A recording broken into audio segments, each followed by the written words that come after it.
Wanita tiba-tiba mengeluarkan darah dari mulut dan tampak sekarat.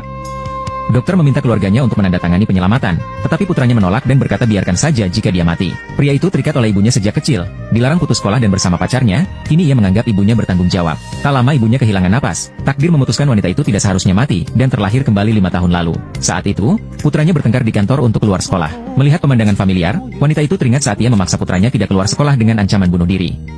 Walau berniat baik, hal itu berakhir lucu. Kini, setelah hidup lagi, ia tak akan membiarkan tragedi terulang. Ia pun memutuskan untuk mengikuti keinginan putranya. Setelah itu, wanita itu menandatangani persetujuan. Tindakan putranya keluar sekolah mengejutkan pria itu.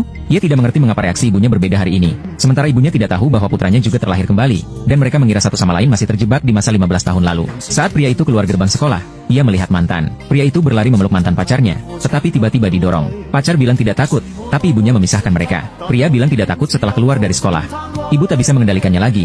Pacar bertanya cara membuktikannya, lalu dia mencium pria itu, berharap bikin ibunya marah. Namun wanita itu tak melihat dan segera memanggil taksi. Wanita licik tidak akan membiarkannya pergi, jadi dia menyuruh mengepung taksi. Terpaksa, wanita itu turun dari mobil. Dia menganggap remeh geng motor yang merusak anaknya. Wanita itu marah dan memaki, membuat wanita licik sebal, lalu menyuruh anak buahnya menyeretnya ke hutan dan memberi pengemis 50.000 untuk memperkosa wanita itu.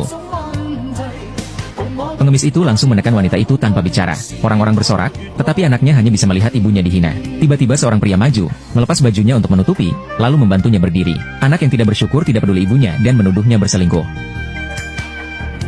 Pria itu memarahi anaknya, bilang tak mengenang budi dan melihat ibunya dihina. Wanita itu marah dan menyebut anaknya seperti binatang. Anak itu acuh tak acuh dan tidak akan mengakui wanita itu sebagai ibunya. Wanita itu marah dan berkata tidak butuh anak itu, disuruh pergi. Setelah mendengarnya, anak itu pergi bersama wanita berencana. Setelah itu, mereka pulang dan minum teh sambil berbincang. Mereka adalah teman kuliah. Wanita itu dulunya gadis cantik, tapi kini berubah setelah menikah dan punya anak. Wanita itu sadar harus mencintai diri sendiri agar hidup lebih bahagia. Wanita itu berkata pada pria bahwa dia ingin berubah, bekerja, dan jadi lebih baik. Keesokan harinya, wanita itu pulang dan melihat suami serta anaknya menunggu di rumah.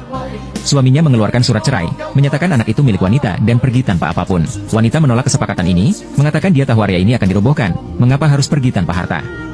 Dia mengeluarkan surat perceraian mengenai pembagian harta dan menandatanganinya.